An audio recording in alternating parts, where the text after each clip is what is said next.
My name is John Hendricks. I'm here from the Dean of Students office. I work as a case manager there, supporting students in distress, students of concern, helping connect students to resources. So this is one of those presentations that we give plenty of times throughout the semester. It's heavy. There is some things that are heavy in this. I'm going to be totally honest with you. It can be so dry and boring if we just go slide by slide, which we can do if that's what you want. I will give you guys the choice and scream if you have an opinion one way or the other, but we can either just go through the slides and give you more information to be overloaded with, or we can just kind of talk. That's what I would prefer. That's what I would prefer, but it is totally up to you guys, whatever would be easiest for you. I got a hand. Can we just talk? Yes, thank you. All right. Is everybody cool with that? Is anybody adamant of like, I don't want to talk, screw you people. If you don't want to talk, you don't have to. But I would really like that. It gives us enough time to kind of talk through some of this stuff, leave time for questions and kind of that sort of thing. So, any questions to start with? All right. You guys, let me understand a little bit about so you guys are all brand new moving into TAs, right? Has anybody been a TA before? So couple hands, but mostly brand new, huh? Nervous, excited? Yeah. A little bit of both. Sort of like starting college and you're like, I don't really know what to expect, but there's tons of things telling me what I should expect, and you want to see that stuff? Okay, I say this. Let's talk about this. So, supporting students in distress. I think the first thing we have to do is figure out what that means. Like, what does distress mean? What do you guys think you'll see in terms of distress from students?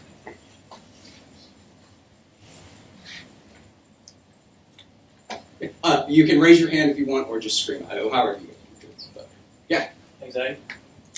Anxiety. Yeah, some mental health concerns. We will definitely see some of that, huh? Okay, what else? Absences, okay. Difficulty in classwork, like studies. Absolutely, yes, okay. What did you say in the back? Depression, okay. What else? Crying in class. Crying in class. Those are always big, right? So 2 of these things were said, right? These are common mental health concerns, right? There's a lot of different distress that will happen. There's a lot of different distress that might happen in your class. And it's not all doom and gloom. There's probably tons of wonderful things that will happen as well. I'm just the doom and gloom guy. Hey, watch out for this, watch out for that. But depression, anxiety, thoughts of suicide, these are all things that, if I were a betting man, will happen to some of us throughout this semester, that things will happen. Just understanding our role, understanding the position that we're in. Hopefully this works. Let me see if this works. Okay, good. All right, so I can kind of walk around. The role that we're in, the position that we're in, students will disclose certain things just because of that role that we're in. So they will disclose some of the distress that they're in, probably more than they would with maybe some of our peers, right? That sort of thing. So some of this is really just how to recognize, right? How to get past that uncomfortability of maybe having a conversation with a student in distress or a peer in distress or something along those lines. And then just kind of what to do for yourself at that point, sort of thing. Because I promise, hopefully it doesn't happen, but it might, right? There might be typically one of the things, especially with thoughts of suicide, is in writings, right? A student may submit a paper and disclose a very personal part of maybe their history or before they got to college or last week or anything like that, that may kind of say, oh, hey, is this something that I need to deal with? Is this something that I need to talk with them about? Is this something I need to report to the Dean of Students office or call the major professor or whoever it is? Is this something that we need to do? And that's kind of a lot of what we're going to talk about today. So, any questions here? These are some mental health concerns. What would be some other mental health concerns where a student might be in distress in your class? Or wait, did I say mental health? What would be just other distressing situations? Medically, financially, food security, right? I think we could kind of see a lot of those sort of things. So that there may be other areas, so this is just kind of mental health ones. But Recognizing signs. Has anybody in here ever gone through mental health first aid training? Few hands. Okay, if you haven't, I'm sure at some point this semester they'll probably coach you through it. It's a great training as well. But we cover a lot of these in this training. So these are some of the things that you might see. Let's start with up here. Anything in there that's interesting to you guys? Anything in there that's kind of eye-opening? Excessive vomiting. Excessive vomiting, yeah, that's definitely something that, there's a couple of like overdose of alcohol or other drugs. Yeah, if somebody's overdosing in your class, like there's seriously something, you need to take some action, right? But the funny thing to me is like tired looking. Man, I'm like running on like 3 hours of sleep right now. I probably look tired as hell to you guys. Like, does that necessarily mean that I'm in distress? What do you guys think? Not necessarily. No, not necessarily. A lot of these things, and this is what's really interesting about when we talk about like, well, how do we recognize signs? How do we notice things? Well, a lot of it, in my opinion, and let me see what you guys think about this, but in my opinion, some of this really depends on the relationship that you have with that specific person, right? I'm like a dude with bags under my eyes. Like I think I kind of always look tired. Like I meet people and I'm like, when's the last time you slept, sort of a thing. But that doesn't necessarily mean I'm in distress. Some people can't just look tired or appear tired. But let's say you have a relationship with that person, right? You know them. You've taught them before. You've met them. We're a small campus. We run into everybody, right? But you've met them before, and they didn't appear so tired. And now all of a sudden they are. Could there be something going on? Absolutely. It doesn't necessarily mean they're in distress. So that's the thing. That's why I always like to talk about tired looking is when we're looking through this list, it doesn't necessarily mean, oh man, this person's wearing disheveled clothes. Like they look like they didn't iron their shirt or their shirt's a little dirty. They must be in distress. Not necessarily. It could be, right? For some of these ones, I always encourage people to like pay attention to the theme of kind of what's going on. If they look tired, if their clothing's disheveled, if they look like they maybe haven't brushed their teeth, or brushed their hair in a while, okay, now we're starting to see other things, right? We're starting to see a pattern kind of going here. So these are things we might want to pay more attention to. But highly agitated, what would that look like in class? I like to talk about this one.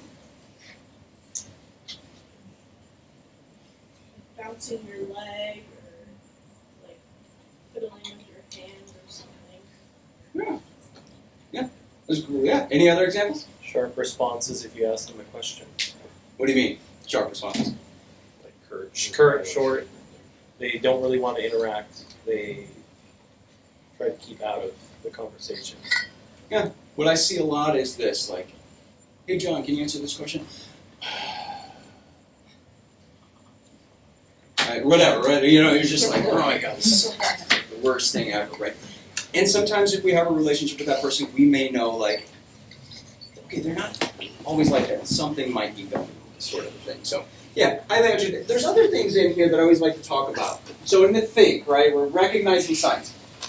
How do we recognize hopelessness? If you were in a class, you're teaching a class, how would you recognize somebody being hopeless in your course? They just don't even try anymore to finish the project. So incomplete work? Not just incomplete work, they just starting a project they know they're not going to make it. Okay. What else? Maybe I think that's it. just a skepticism of why it matters anyways. If they're hopeless, they're not really gonna want to engage super much in making things more positive for future Okay. generations. Okay. Thank you both for those. Yeah, those are great examples. Side comments, they're not really talking to anybody. They're like, it doesn't matter what I do. That kind of a comment.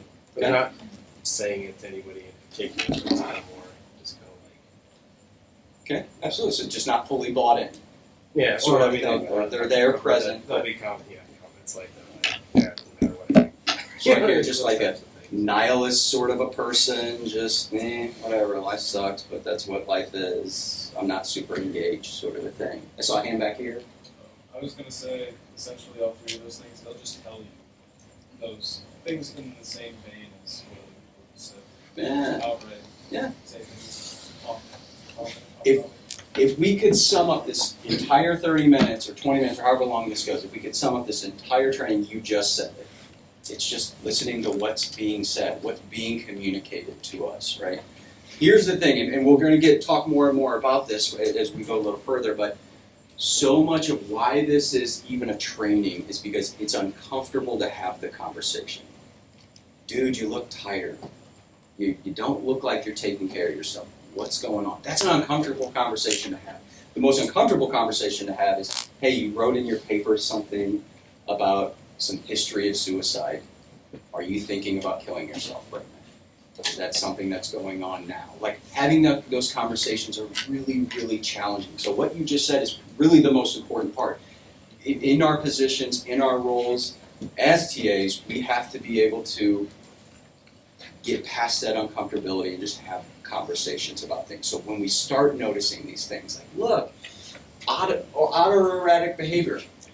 I've been in class with you this entire semester, and everything's been great. And then all of a sudden, things are starting to turn. Are you okay? What can I help with? And really approaching it from that care and compassion sort of a lens.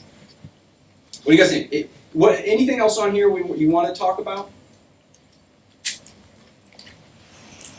How many times do we allow it and then we let someone that's appropriate address it? That is a fantastic question. If you didn't hear, the question was how many times or at what point, how many times do you allow it before you start taking action or have that conversation or report into the Dean of Students' office or report out? What do you guys think?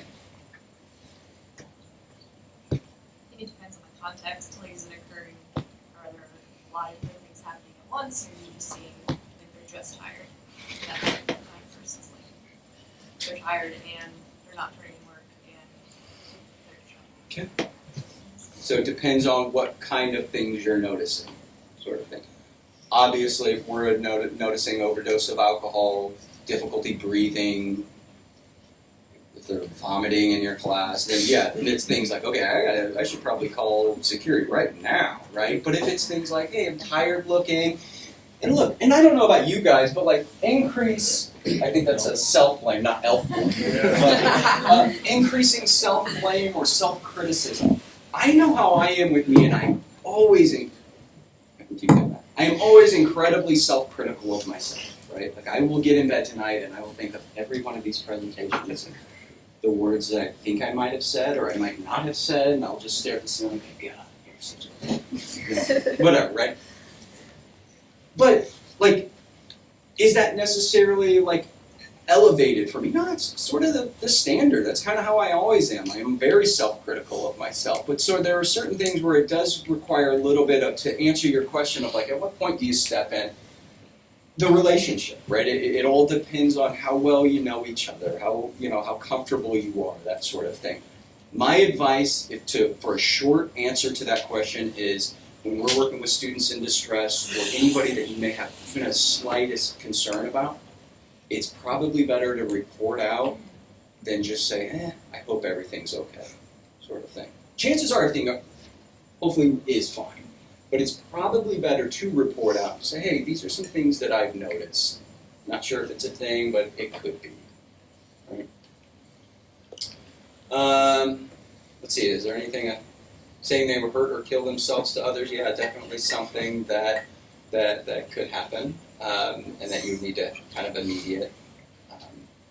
Some of the things, the point of this slide, why I always like to spend so much time on this slide is, some of these things are challenging to recognize, right? Like we talked about, indecisiveness, hopelessness, worry. Like how do you really identify worry in a class? We live in a stressful environment right now. College is hard. It's full of worry. Like when I was in school, like my middle name was freaking Worry at that time because like that's all I did. I didn't sleep. I ate ramen for every meal. Like I wasn't healthy. I was out all night, class all day. Like I was worried, right? Like my entire life was worried. So how do you really gauge, just because someone is feeling worried and they express, I'm just so worried about this test, or I'm so worried, it doesn't necessarily mean they're just stressed, but it could be if we start seeing other things. So how do you create an environment? So, the idea is creating a safe environment where people can express themselves and be whoever they are and be however they are and feel safe doing that. How do you guys think, or maybe these are some of the things you talked about, I don't know what other presentations you had today so far, but what are things that you could do in your classroom to create that environment? That aren't those two. I think you can set the expectation on day one. What do you guys think?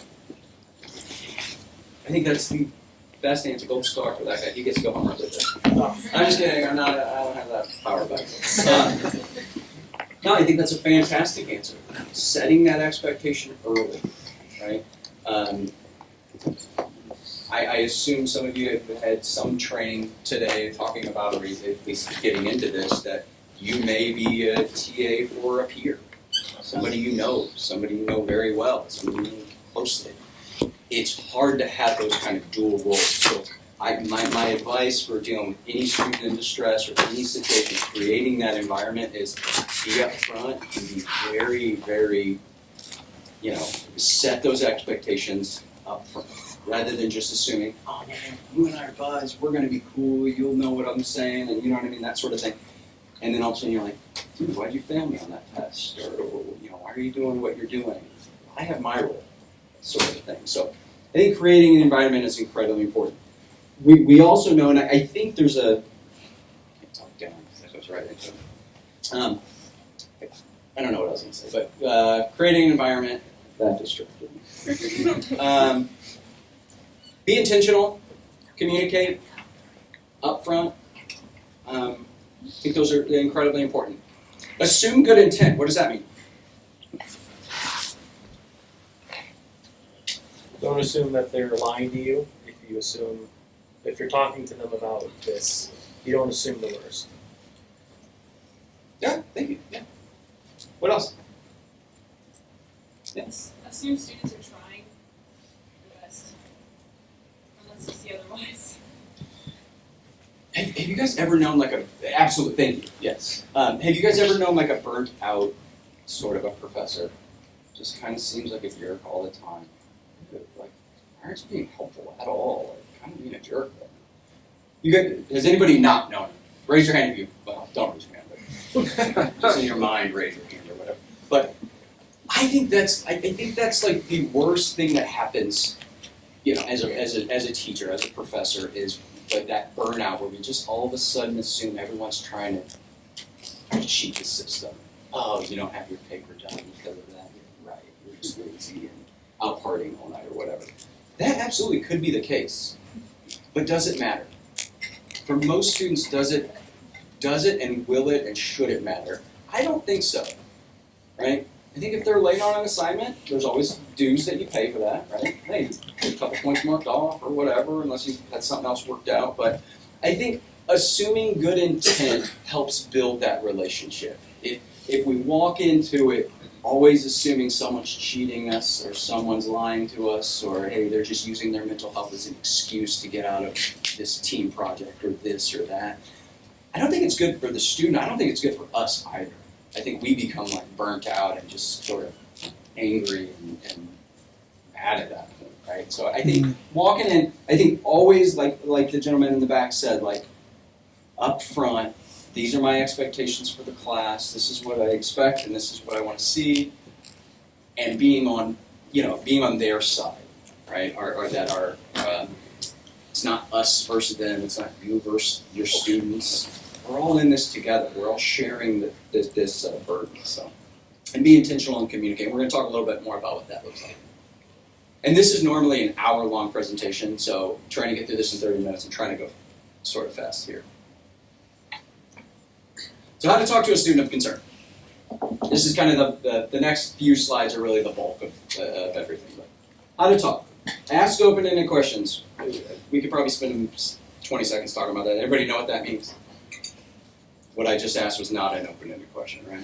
It's a yes or no answer. So ask open-ended questions. Hey, Tom, you normally show up to class every week and you haven't been for a couple weeks. Tell me what's going on. Put it on them, right? they may or may not feel comfortable sharing. They may say, hey, John, shut up, I don't want to talk to you about it. Fine, great, right? But they may open up, they may share, hey, yeah, I've been going through a lot right now. I'm away from my family, I'm homesick, whatever it is, right? But ask those open-ended questions. Try to avoid yes or no's. Try to avoid talking for the person. That's the other thing that I used to do all the time, that I've really tried to be disciplined to not answer for people. And I'm sure we all do it. We're like, dude, how are you? Are you okay? Like I just told you to just say you're okay so that I can go do something else. But asking them, allowing them to lead the conversation in whatever direction it goes, right? That's the beauty with open-ended questions, is it allows the person you're talking to direct the conversation. Say what you're noticing. This goes back to that last slide. We said be intentional and communicate. Say what you were noticing. Be direct, right? This can be a super uncomfortable thing. Dude, it looks like you haven't brushed your teeth in a couple of days or weeks, right? What's up? Are you okay? Hey, it looks like this. This is what I'm noticing.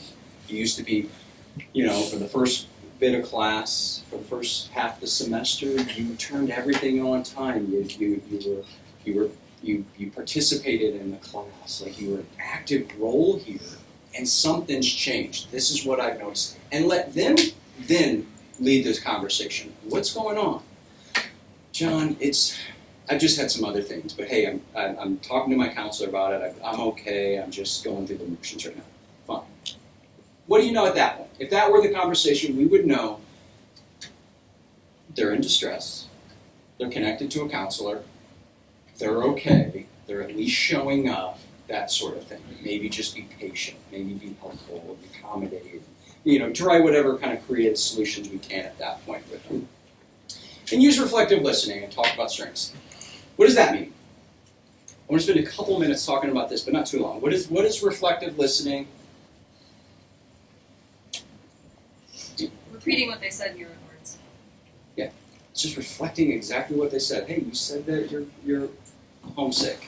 I know what that's like. Where's your family? Maybe dive into something. And talking about their strengths. This is something that I think is probably gets, I don't think purposely avoided, but I think this is one of those things that gets avoided so much when we talk about students in distress, because it's so easy to talk about the problem, right?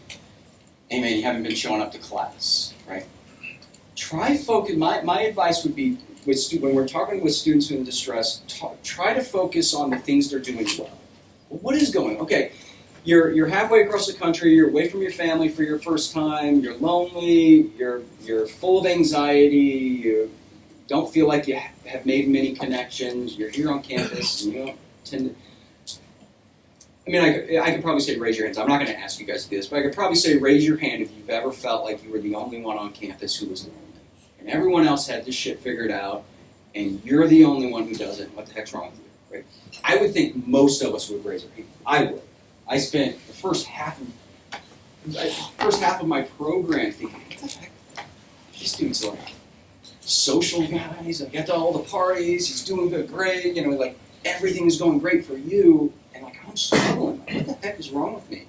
But I guarantee, and it was so easy for me to just focus on those problems, those challenges that I had. But there were a lot of strengths that I had going into this as well that I just didn't look at. And I don't think many people focused on that. So these are how to talk. This was the basic, how to talk to a student of concern, how to talk to someone that's in distress.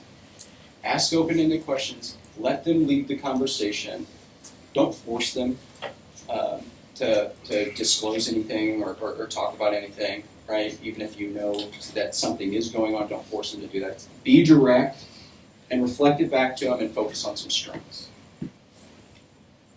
Here's sort of a strength wheel, right? So if a student is having a hard time with their mental health, maybe ask about their family support. Hey, what is your family like?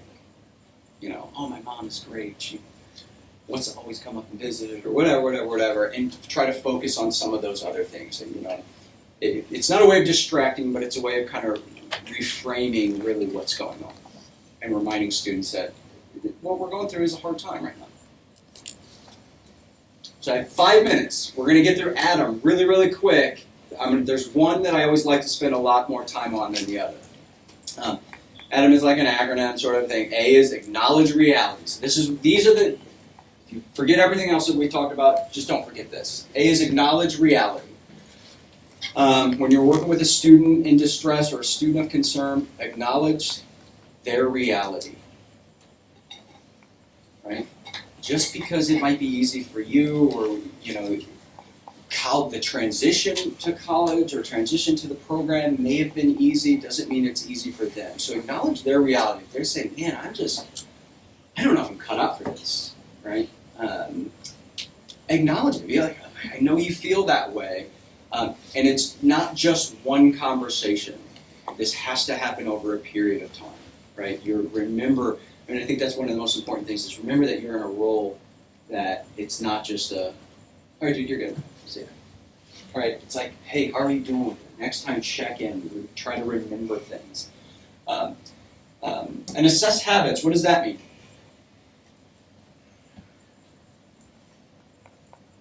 What do we do when we're sad, or depressed, or anxious, or if we feel like socially inept, right?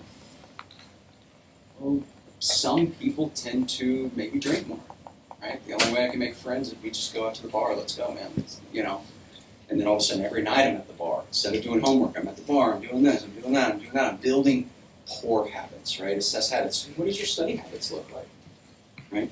I used to try to study at home. I don't know if anybody else is like that, but I just hit a point where I was like, studying at home is never going to happen. I'm always too distracted. I'll turn on music or TV or somebody will come over or something like that. I had to build these habits to I have to go to the library to study and just spend an hour there. I have to go to the coffee shop. I mean, these are places where I would go and things like that. But just acknowledge. Just acknowledge that maybe they're in distress. This is the most important one, and this is what I really, really think I encourage every one of you to remember, that you are in this position because those people in the back and everyone around you trusts you, right? So trust your gut when you're working with students, right? How many, don't raise your hand or raise your hand, whichever, I don't. But have you ever had that situation where you're like, something's wrong? Right, you maybe had a friend or a sibling or something where you're like, okay, nothing was said. They didn't say anything that's super bizarre, but I know this person and something's off, something's wrong, right? Everything that your gut is telling you, something needs to happen. I need to act, I need to go to dinner with them. I need to call my friend or whatever. Trust your gut when you're talking with students and when you're reading a paper, you're like, okay, something's off here. Don't second guess yourself, I guess, is what I'm saying. Trust yourself. Ask directly about suicide if you're concerned about it. All right? Which is the term are you thinking about hurting yourself? Because hurting yourself and suicide are two totally separate things, right? So the best thing to ask is be very direct. Are you thinking about killing yourself? Have you thought about killing yourself?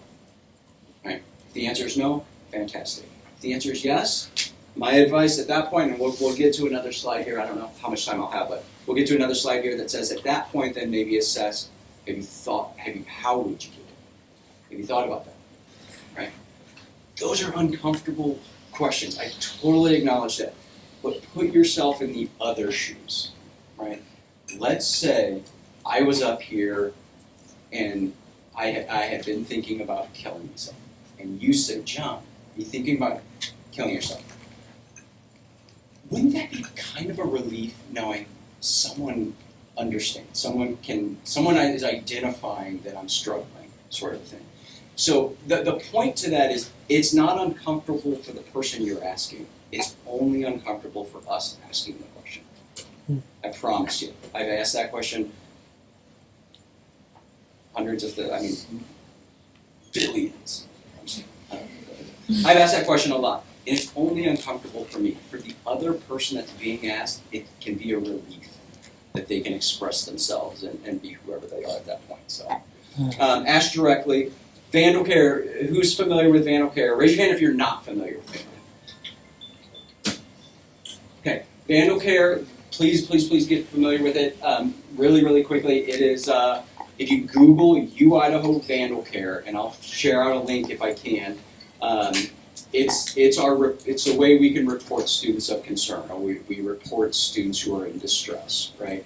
So if we reach a student that's in distress, that's past the point where you're able to actually do anything, you can always walk to the CTC or just submit a Vandal Care report. Those come directly to the Dean of Students office, and then you reach out to the student from there, right? I will say we generally avoid the question, who reported me? I always try to avoid that, because it doesn't matter, first of all. And I usually just say, it doesn't matter, it's somebody who cares about you, that sort of thing. So they may say, oh, who did it? Is it Tom?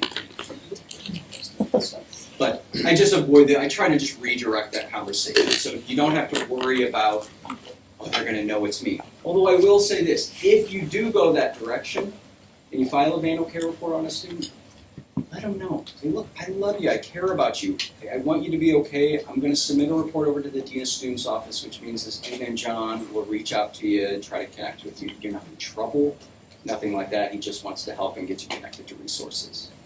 So that's our Vandal Care. So this is some of the things we just talked about. Are you thinking about killing yourself? Ask the question directly, not have you thought about hurting yourself. And decide how you would do it, when you would do it, and then from there, call 911 if you have to, call campus security. Does everybody know where the Moscow Police Station is on campus? Everybody know where the men's gym is? Or the women's center in the men's gym? Directly across the hall in the men's gym. So if you walk into the men's gym, go to the right, Moscow Police is right there. So if you need to contact them, you can. You can always call security. Walk the student to the Dean of Students office or the Counseling and Testing Center, which is over in Mary Forney Hall. And then O for Adam, offer reasonable accommodations. What does this mean? I want to spend 1 minute on this and then we'll be done with this presentation. But what does this one mean?